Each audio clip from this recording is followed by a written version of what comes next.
नमस्कार, मैं हूं श्वेता झा और आप देख रहे हैं आज तक। बिहार में चुनावी गर्मी लगातार तेज होती जा रही है। जी हां, और इस बीच आज तक ने बिहार के चुनाव पर सबसे सॉलिड ओपिनियन पोल किया है, जिसमें कैसे बन रहा है बिहार में चुनावी समीकरण। आइए देखें। भ्रमित होने की जरूरत नहीं है। एक एक काम करके किस तरह से प्रगति के रास्ते पर हम लोगों ने बिहार को आगे बढ़ाने की कोशिश की है, और अब आगे मौका दीजिएगा तो जान लीजिए, हमको तो जो दिखता है कि अब आगे और क्या करना है उसी के बारे में हम बोलते हैं। नीतीश कुमार बिहार को नए सपने दिखा रहे हैं और नए सपनों के लिए फिर से मौका मांग रहे हैं। CSDS लोकनीति के ओपिनियन पोल ने बताया है, नीतीश कुमार को बिहार एक मौका और देने वाला है। ओपिनियन पोल के मुताबिक नीतीश के NDA गठबंधन को 38% वोट मिल सकते हैं, तेजस्वी के महागठबंधन को 32% वोट मिल सकते हैं। 6 दलों वाले गठबंधन grand democratic secular front GDSF को 7% वोट मिल सकते हैं। चिराग पासवान की लोक जनशक्ति पार्टी को 6% वोट मिल सकते हैं। सभी योजनाओं को, की नीतियों को, यानी चुनावी रेस में नीतीश कुमार सबसे आगे हैं। उन्हें अभी कोई खतरा नहीं है। NDA बहुत कंफर्टेबल पोजीशन में है। ओपिनियन पोल के वोट शेयर को सीटों में बदलकर देखा जाए तो नीतीश कुमार बहुमत के साथ फिर से सत्ता में वापसी करेंगे। बिहार की कुल 243 विधानसभा सीट में NDA को 133 से 143 सीट मिल सकती है। बहुमत का आंकड़ा 122 है, यानी बहुमत के आंकड़े तक आराम से नीतीश पहुंच जाएंगे। तेजस्वी के महागठबंधन को 88 से 98 सीटें मिल सकती हैं। चिराग की LJP 2 से 6 सीटों पर सिमट सकती है। लेकिन इस ओपिनियन पोल से दूसरे बड़े संकेत भी मिल रहे हैं। ये संकेत नीतीश कुमार के लिए बहुत बड़ी चुनौती की तरह है। वो सत्ता में तो वापस आ जाएंगे, लेकिन उनकी पॉपुलैरिटी गिरी है। 2015 में 80% लोग नीतीश सरकार के कामकाज से संतुष्ट थे। 2020 के इस ओपिनियन पोल में यह आंकड़ा गिरकर 52% हो गया है। 2015 में सिर्फ 18% लोग ही नीतीश सरकार से नाखुश थे। 2020 के ओपिनियन पोल में नीतीश से नाखुश लोगों का प्रतिशत 44 हो गया। नीतीश कुमार के लिए सिर्फ यही चुनौती नहीं है, तेजस्वी भी एक चुनौती है। नीतीश कुमार की पॉपुलैरिटी का ग्राफ गिरा है तो तेजस्वी की पॉपुलैरिटी बढ़ी है। बेहतर मुख्यमंत्री के लिए नीतीश कुमार अब भी नंबर 1 है। उन्हें 31% लोग सबसे बेहतर मानते हैं, लेकिन 27% लोग तेजस्वी में भी संभावनाएं देखते हैं। ये नीतीश से ज्यादा बड़ा अंतर नहीं है। इस रेस में चिराग पासवान हो या सुशील मोदी, दूसरे नेता दूर दूर तक नहीं है। SDS लोकनीति के ओपिनियन पोल में लोगों ने विकास और बेरोजगारी को सबसे बड़ा मुद्दा बताया है। 29% लोग विकास को सबसे बड़ा चुनावी मुद्दा मानते हैं। 20% लोगों के लिए बेरोजगारी सबसे बड़ा चुनावी मुद्दा है। महंगाई, गरीबी और शिक्षा नेताओं के एजेंडे में हो ना हो, जनता के एजेंडे में है। इसमें बेरोजगारी पर तेजस्वी यादव लगातार नीतीश कुमार को घेर रहे हैं। तेजस्वी 10 लाख युवाओं को सरकार में आते ही नौकरी देने की बात कर रहे हैं। ये बिहार को प्रभावित करने वाला बड़ा मुद्दा है, इसलिए नीतीश भी जवाब दे रहे हैं। हमने जो वादा किया है उसको तो पहले ही कैबिनेट मीटिंग में हम प्रॉमिस कर रहे हैं कि हम पूरा करेंगे। 10 लाख रोजगार। न कोई जानकारी है कि कहाँ होगा। आजकल हम देखते कहता है इतना लोगों को नौकरी दे। अच्छा, ऐसा कहीं है कोई दुनिया में जी? आप उतने लोगों को नौकरी दोगे तो बाकी को क्या नहीं दोगे? सबको दे दो। आप पैसा कहाँ से लाओगे? जिसके चलते अंदर गए उसी पैसा से होगा। तो पैसा आएगा कहाँ से? ऊपर से आएगा? कहां से आएगा? कि नकली नोट मिलेगा? क्या मिलेगा? यह जलवे से आएगा।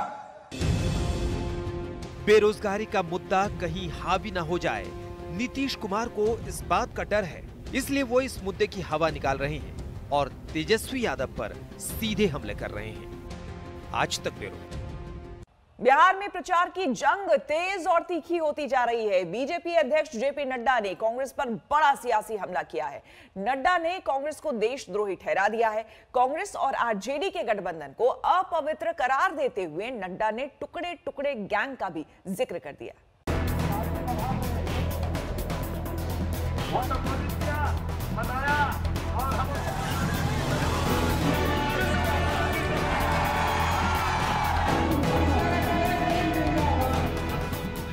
बिहार में सियासी रण में नेता हुंकार भर रहे हैं। अभी प्रचार का आगाज ही हुआ है, लेकिन सियासी लड़ाई हर दिन के साथ तीखी होती जा रही है। हमले सीधे और तिल मिलाने वाले होने लगे हैं। बीजेपी की तरफ से राष्ट्रीय अध्यक्ष जेपी नड्डा ने कमान संभाल रखी है। नागरिकता कानून पर फिर से तेजी के साथ काम करने के बयान के एक दिन बाद उन्होंने कांग्रेस पर सबसे बड़ा हमला बोला।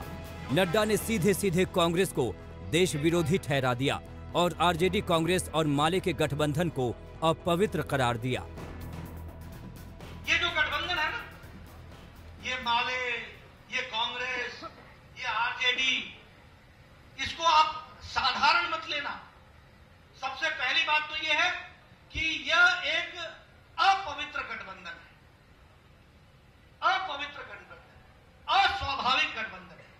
और ये तीनों के तीनों इस गठबंधन में समाज के प्रेमी नहीं है, समाज को तोड़ने वाले हैं और समाज में अशांति फैलाने वाले हैं। ये बात आपको समझनी चाहिए। मैं कहना चाहता हूं कांग्रेस के सहयोगी संगठन आरजेडी को भी नड्डा ने नहीं बख्शा।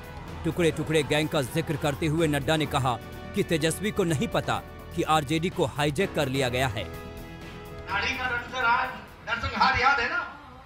आपको याद है कि इचरी में किस तरीके से हमारे राम भक्तों को बीच रास्ते में प्लान तरीके से मारा गया था, याद है ना? ये वही है टुकड़े टुकड़े गैंग, ये वही है लोग जो देश में विध्वंस फैलाते हैं, ये वही है। और सबसे बड़ी बात ये है कि तेजस्वी यादव को तो मालूम ही नहीं है कि आरजेडी तो हाईजैक हो गई। हाईजैक 19 सीटें तो माले ने ले ली, 10 सीटें अपने साथियों को दिला दी और 12 सीटें तो आरजेडी ने अपने मर्जी से कैंडिडेट बदल करके अपने लोगों को डाल दिया है। इसलिए आरजेडी है कहां? पाकिस्तान की तारीफ करके शशि थरूर जैसे नेता कांग्रेस को मुश्किल में डाल चुके हैं और अब बिहार में चुनावी घमासान में नड्डा ने कांग्रेस को सीधे देशद्रोही कहकर जता दिया कि बिहार के चुनावी मैदान में ये तो अभी शुरुआत है। आरा से सोनू सिंह के साथ ब्यूरो रिपोर्ट आज तक। बिहार में सत्ता वापसी के लिए एड़ी चोटी का जोर लगा रहे तेजस्वी यादव पर एक रैली के दौरान विकलांग युवक ने चप्पलें फेंक दी। उनकी रैली के बाद हेलीकॉप्टर देखने के लिए भी ऐसी भीड़ जुटी कि कोरोना के सारे नियम कायदे हवा हो गए।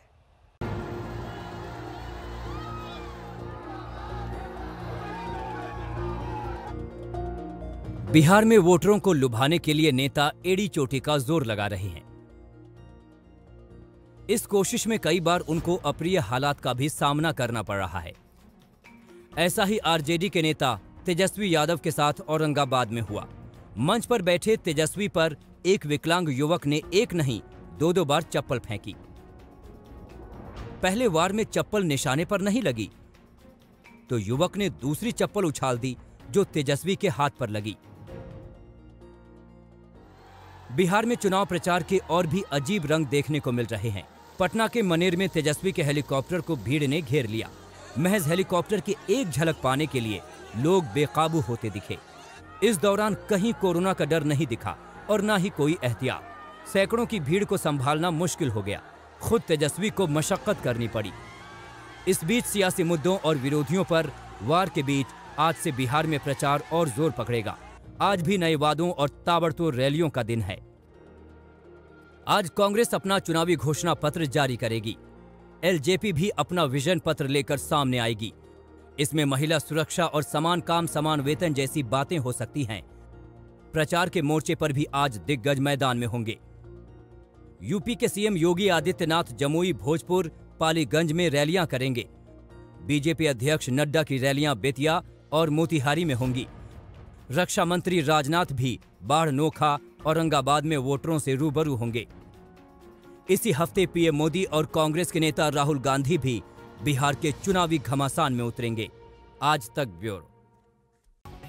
हम रुकेंगे यहाँ पर एक छोटे से ब्रेक के लिए। बने रहे हमारे साथ, देखते रहिए आज तक। नमस्कार, मैं हूं अंजना ओम कश्यप। हमें उम्मीद है ये वीडियो आपको पसंद आया होगा। लेटेस्ट खबरों के लिए यूं ही देखते रहिए आज तक और इस वीडियो के पसंद आने पर लाइक, शेयर एंड सब्सक्राइब करना ना भूलें।